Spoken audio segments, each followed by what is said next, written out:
4 मई 2024 को गूगल ने जब एक महिला पहलवान का डूडल बनाया तो बहुत से लोग अचरज में पड़ गए कि आखिर ये शख्सियत है कौन। दरअसल ज़्यादातर लोग विशेष रूप से मौजूदा पीढ़ी के युवा इन्हें पहचान ही नहीं पा रहे थे। ये थी भारत की पहली महिला पहलवान हमीदा बानो। महिला और पहलवानी, ये सुनते ही जिस जमाने में लोग गहरे अचरज और अविश्वास में डूब जाते थे, उस जमाने में हमीदा बानो ने कुश्ती के अखाड़े में उतरकर पूरी दुनिया में तहलका मचा दिया। उनका नाम भारत की पहली पेशेवर महिला पहलवान के रूप में दर्ज है। हमीदा का जन्म 90 के दशक में उत्तर प्रदेश के अलीगढ़ में हुआ था। वे पहलवानों के परिवारों में ही जन्मी थीं।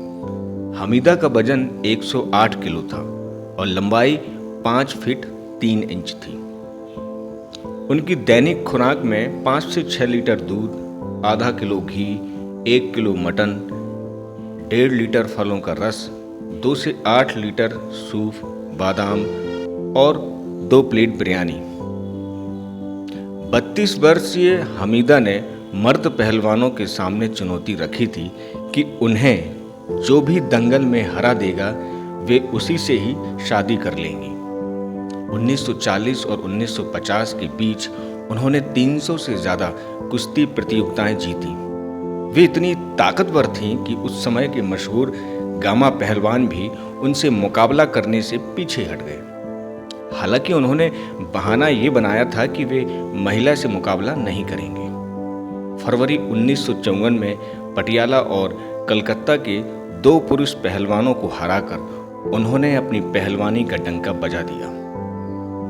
1944 में मुंबई के एक स्टेडियम में 20,000 लोगों की भीड़ के बीच एक दिलचस्प और यादगार घटना घट गई, जिसने उन्हें लोगों की नज़र में अजय पहलवान बना दिया।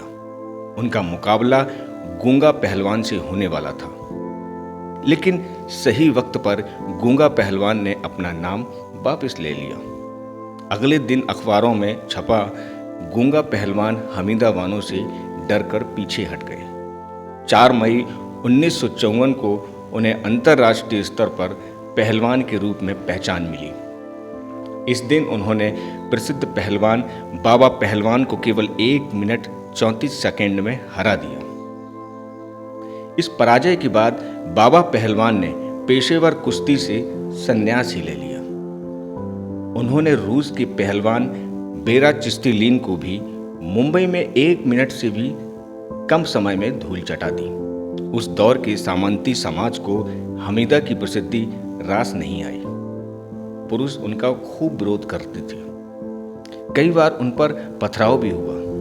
उनके कोच सलाम पहलवान से उनकी शादी हुई और एक वक्त ऐसा भी आया जब उनके पति को भी उनसे चिढ़न और ईर्ष्या हुई। आए दिन नए झगड़े शुरुआत हो चुके थे। एक दिन पति ने ही गुस्से में उसे खूब पीटा और अंत में 1986 में वो एक गुमनाम मौत मर गई।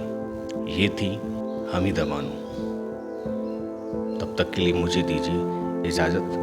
एक नई कहानी और एक नई गुमनामी के साथ फिर आएंगे।